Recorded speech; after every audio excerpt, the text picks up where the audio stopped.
London, March 2017, a television interview with Channel 4 News. A journalist asks Chimamanda Ngozi Adichie about trans women. She answers. She answers honestly, in the precise, considered way she has been answering hard questions her entire career. She is not reckless. She is not cruel.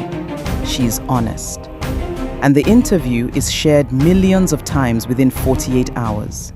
Some people sharing it in celebration, others in condemnation, using the same 17 seconds of footage for opposite purposes. She is being celebrated and attacked in the same breath for the same act of honesty. This is not a new experience for her. She has been building toward it for 20 years.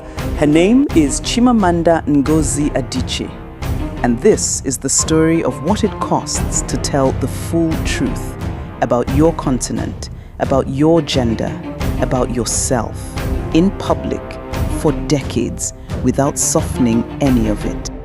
To understand what she was doing in that television studio, we have to go back to a girl in a university town who was writing about the wrong people. Enugu, Nigeria, September 15th, 1977. She is the fifth of 6 children. Her father, James Nwoye Adichie A, is a professor of statistics at the University of Nigeria, the first Nigerian to earn a PhD in statistics from any university. Her mother, Grace Ifeoma, is the university's first female registrar.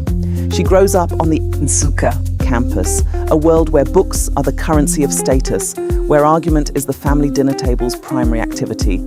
She begins writing at 7 years old, and here is the detail the episode must not rush past.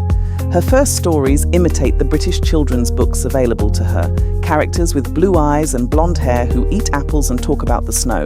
She has never seen snow, she has never met anyone with blue eyes, but she is writing what she has been given because it is all she has been given. The Igbo literary world of her childhood is almost entirely male. The international literary world she can access is almost entirely white. She is a girl learning to write in a room that contains almost no one who looks like her. This is not a footnote. This is the argument of her entire career, encoded in the body of a 7-year-old. You write what you are given until you decide to write what you know. She reads Chinua Achebe at 10 years old. She recognizes the world it describes, her world, her language. She also recognizes something else. The women in it are not full people. They are present without being seen. She does not announce a mission. She is 10 years old, but the decision is forming, slowly, as the best decisions do, to write the women in. At 19, she leaves Nsukka for the United States, and what happens next will spend a decade rearranging everything she thought she understood. Eastern Connecticut State University, then Johns Hopkins, then Yale, the degrees accumulating alongside the manuscripts. Purple Hibiscus, published in 2003.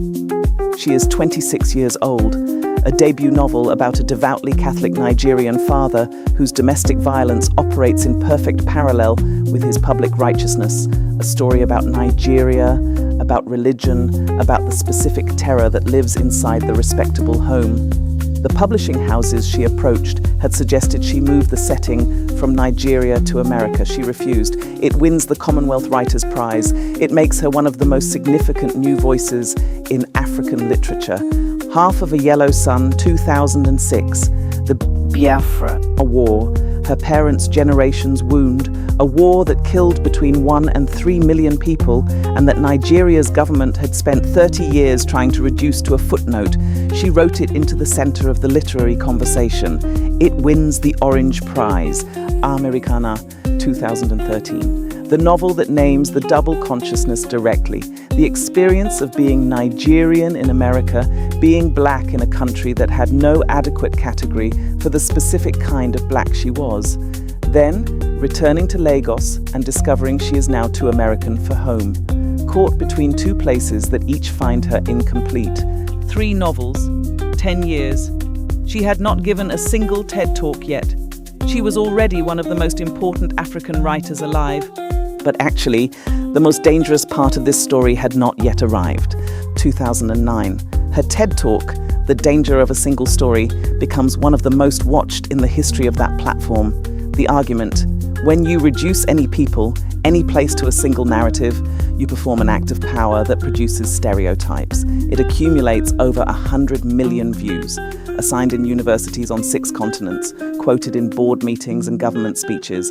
The argument is so clean and so true that it becomes a slogan before it becomes an understanding.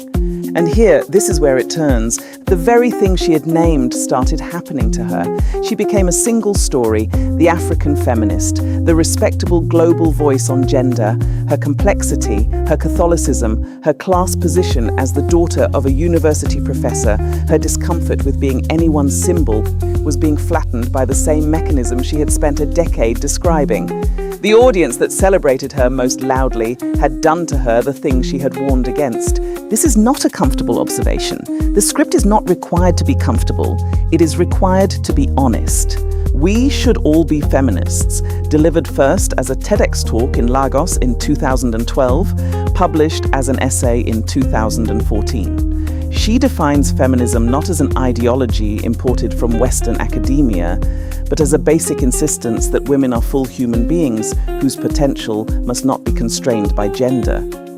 She makes the argument in Nigerian terms, with Nigerian examples, in a voice that is unmistakably Igbo in its precision and its refusal to be either apologetic or aggressive.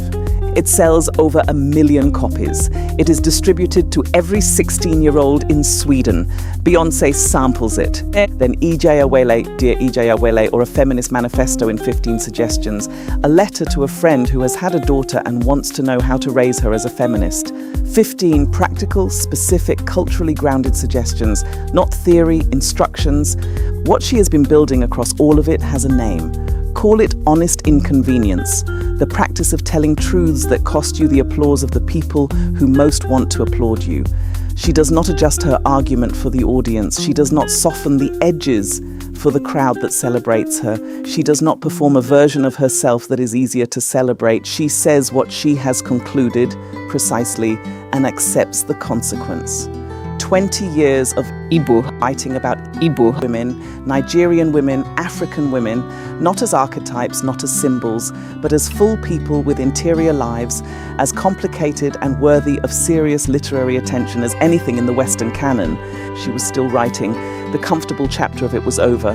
March 2017, Channel 4 News. She is asked whether trans women are women. She says trans women are trans women. She argues that women who were born female and raised female have a different experience of gender in the world. The interview is clipped. It travels at the speed of outrage. You are probably wondering why she did not simply clarify and move on. The answer is that she did clarify twice. In long, careful essays, once on Facebook within days, once in a longer piece on her website. She addressed the substance. She maintained her position while restating her full support for trans rights. The mechanism was not satisfied. It had already decided what she was. Former supporters condemned her publicly. A former mentee she had championed broke with her. The feminist credentials she had spent 20 years building were declared by portions of her audience invalid. The narrator does not tell you what to think about this. The narrator names the mechanism, the same mechanism she described in 2009, and names the cost of being run through it. The mechanism does not care who it runs through. What she did next is the point. She did not retreat into safety. In 2020, her father, James Ngozi Adichie, died in Aba, Nigeria during the pandemic. Nigerian airports were closed. She could not get home. She wrote notes on grief in the first terrible weeks, raw and precise and without performance, inside the rawest material she had ever been in, not a retreat, a step further in. She is 46 years old. In 2025, she published Dream Count, her first novel in over a decade.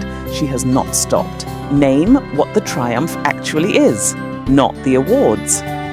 The Igbo writers who cite her as the reason they believed their language and their stories belonged in serious literature.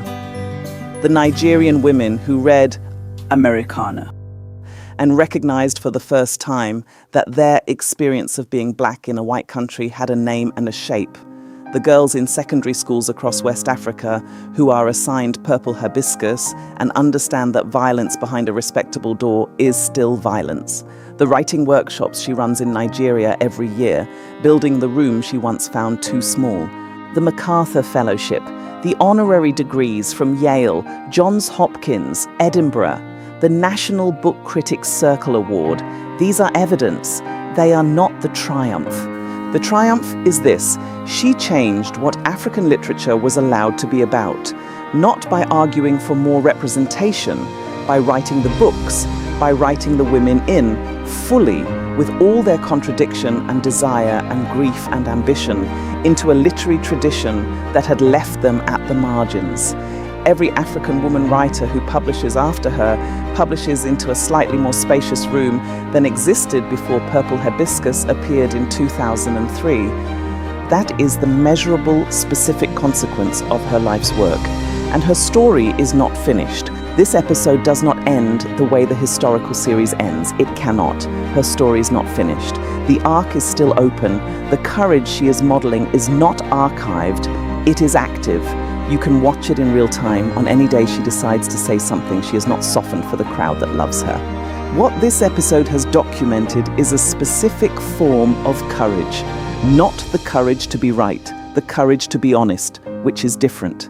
The courage to say the true thing even when the true thing costs you the standing ovation, even when the people who built your pedestal are the ones most disappointed by the truth. The question this episode leaves you with is not about her. It is about whether you are doing that, not whether you are brave enough, whether you are honest enough, whether what is actually true in your life about your experience, your work, your conviction is present in what you make, or whether you have made it more palatable for the room.